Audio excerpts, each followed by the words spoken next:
ദൈവനാമം മഹത്വപ്പെടുമാറാകട്ടെ. ഈ ദിവസങ്ങളിലെല്ലാം നമ്മുടെ കർത്താവായ യേശു ക്രിസ്തുവിൻ്റെ കഷ്ടാനുഭവങ്ങളെക്കുറിച്ചും കർത്താവിൻ്റെ ക്രൂശിലെ അനുഭവങ്ങളെക്കുറിച്ചും നാം പഠിക്കുകയായിരുന്നു. ഇന്ന് നമുക്ക് കർത്താവ് നമ്മുടെയൊക്കെ ജീവിതത്തിലെ കഷ്ടതകൾ, പ്രയാസങ്ങൾ, ദുഃഖങ്ങളൊക്കെ ഉണ്ടാകുന്ന സന്ദർഭങ്ങളിൽ നമ്മൾ സംസാരിക്കുന്ന രീതികൾ എങ്ങനെയാണെന്ന് നമുക്ക് നമ്മെ തന്നെ ഒന്ന് ചിന്തിച്ചാലറിയാം. പലപ്പോഴും നമ്മൾ നിരാശ വരും, നമുക്ക് ദേഷ്യം ഉണ്ടാകും, ദൈവത്തോട് എന്തുകൊണ്ട് എന്നുള്ള ചോദ്യം നമ്മുടെ ചിലപ്പോൾ ഉണ്ടാകും, പിറുപിറുക്കും. ഇങ്ങനെയാണ് സാധാരണ നാം ചെയ്യാറുള്ളത്. എന്നാൽ നമ്മുടെ കർത്താവ് നമുക്ക് മാതൃകയായിട്ട് ക്രൂശിൽ കിടന്നുകൊണ്ട് സംസാരിച്ചതായിട്ടുള്ള കാര്യങ്ങളെക്കുറിച്ച് കുഞ്ഞുങ്ങളെ നമുക്ക് പഠിക്കണ്ടേ? കാരണം അത് അറിഞ്ഞെങ്കിലല്ലേ നമുക്കും എങ്ങനെയൊക്കെ ജീവിക്കാമെന്ന് ട്രൈ ചെയ്യാനൊക്കത്തുള്ളൂ. അതുകൊണ്ട് ഇന്ന് നമ്മൾക്കത് പഠിക്കാം. അതിനു മുമ്പായിട്ട് നമുക്ക് ഒരു വാക്യം പഠിക്കാം. അപ്പോൾ മത്തായി എഴുതിയ സുവിശേഷം 27-ാം അധ്യായത്തിൻ്റെ 46-ാം വാക്യമാണ്. ഏകദേശം 9-ാം മണി നേരത്തെ യേശു ഏലി ഏലി ലമ്മ ശബക്താനി എന്ന് ഉറക്കെ നിലവിളിച്ചു. എൻ്റെ ദൈവമേ നീ എന്നെ കൈവിട്ടത് എന്ത് എന്നർത്ഥം. നമുക്ക് ആ വാക്യം ഒന്നും കൂടെ പഠിക്കാം. ഈസി ആയിട്ടുള്ള വാക്യമാണ്. ഏകദേശം 9-ാം മണി നേരത്ത് യേശു ഏലി ഏലി ലമ്മ ശബക്താനി എന്ന് ഉറക്കെ നിലവിളിച്ചു. എൻ്റെ ദൈവമേ നീ എന്നെ കൈവിട്ടത് എന്ത് എന്ന് അർത്ഥം. തലയോടിടമെന്ന സ്ഥലത്ത് കർത്താവിനെയും 2 കള്ളന്മാരെയും ഒരുത്തനെ വലത്തും ഒരുത്തനെ ഇടത്തുമായിട്ട് ക്രൂശിച്ചു. നമ്മുടെ കർത്താവ് ഒരു പാപവും ചെയ്തിട്ടില്ല, പാപം അറിയാത്തവനാണ്. എന്നാൽ അവനെ ക്രൂശിച്ചത് കള്ളന്മാരുടെ കൂടിയായിരുന്നു. അങ്ങനെ ക്രൂശിക്കപ്പെട്ട ഉടനെ തന്നെ കർത്താവ് പറഞ്ഞു, പിതാവേ ഇവർ ചെയ്യുന്നത് ഇന്നതെന്നറിയായതുകൊണ്ട് ഇവരോട് ക്ഷമിക്കണമേ. കർത്താവിനെ അവർ മുഖത്ത് തുപ്പി, അവൻ്റെ തലയിൽ മുൾക്കിരീടം വെച്ചു, അവനെ അടിച്ചു. ഇതെല്ലാം അത് കഴിഞ്ഞ് ക്രൂശിക്കുകയും ചെയ്ത അവരെക്കുറിച്ച് കർത്താവ് പറയുന്നത് കർത്താവേ ഇവരോട് ക്ഷമിക്കണമേ. യേശുവിനോട് കൂടെ ക്രൂശിച്ച ഒരു കള്ളൻ യേശുവിനെ നിന്ദിച്ചു. മറ്റേ കള്ളൻ പറഞ്ഞു, യേശുവെ നീ രാജ്യത്വം പ്രാപിച്ചു വരുമ്പോൾ എന്നെ കൂടെ ഓർക്കണമേ. ആ കള്ളന് മനസ്സിലായി, ഇത് കർത്താവാണ്, ഇത് ദൈവമാണ്, അവൻ എന്നെ രക്ഷിപ്പാൻ മതിയായവനാണെന്ന് അവൻ മനസ്സിലാക്കി. അപ്പോൾ കർത്താവ് അവനോട് പറഞ്ഞു, രണ്ടാമതായിട്ട്, ഇന്ന് നീ എന്നോടുകൂടെ പർദീസയിലിരിക്കും എന്ന് ഞാൻ സത്യമായിട്ട് നിന്നോട് പറയുന്നു. യേശുവിൻ്റെ ക്രൂശിനരികെ അവൻ്റെ അമ്മയും യേശു സ്നേഹിച്ച ശിഷ്യനും നിൽക്കുന്നത് യേശു കണ്ടു.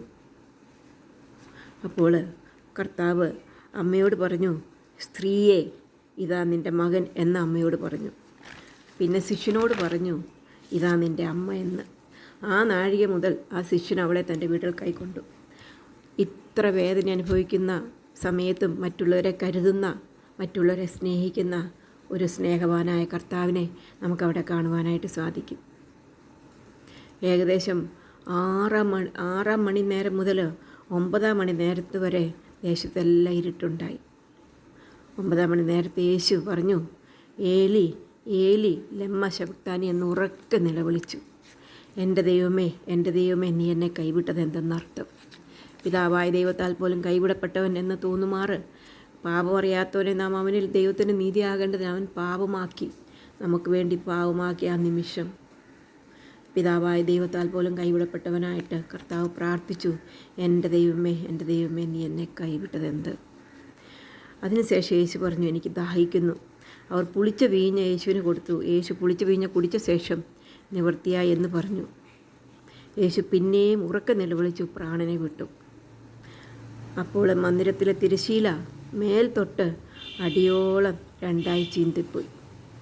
ഭൂമി കുലുങ്ങി, പാറകൾ പിളർന്നു, കല്ലറകൾ തുറന്നു. നിദ്ര പ്രാപിച്ച വിശുദ്ധന്മാരുടെ ശരീരങ്ങൾ പലതും ഉയർത്തെഴുന്നേറ്റ് അവൻ്റെ പുനരുത്ഥാനത്തിന് ശേഷം കല്ലറകളെ വിട്ടു.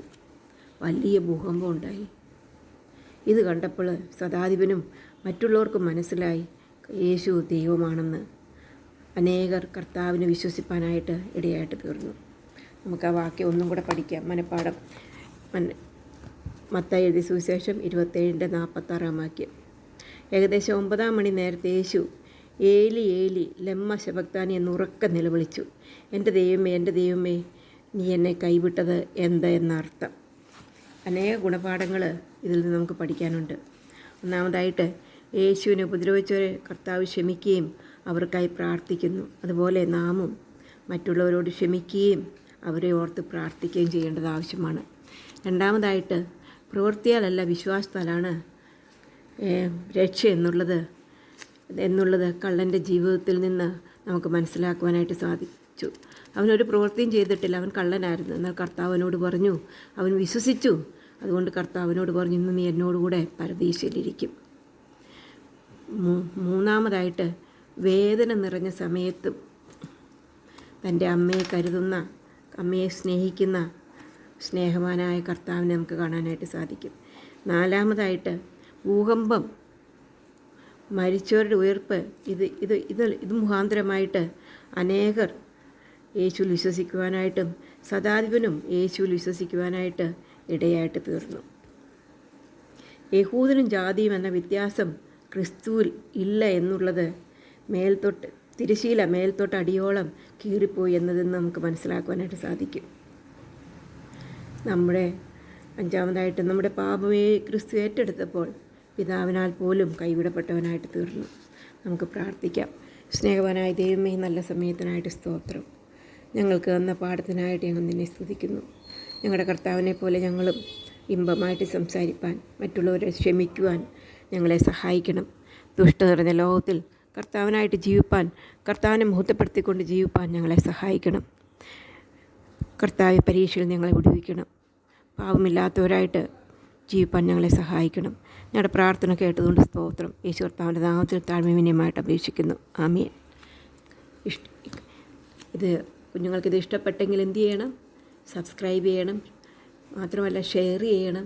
സബ്സ്ക്രൈബ് ചെയ്തിട്ട് ആ ബെല്ലൈക്കണിൽ കൈയമർത്തുമ്പോൾ ഓൾ എന്ന പ്രൊവിഷനിലും കൂടെ കൈയമർത്തിയാൽ ആൻറ്റി ഇടുന്ന സമയം നിങ്ങൾക്ക് കിട്ടും. Okay, bye bye. May God bless you all.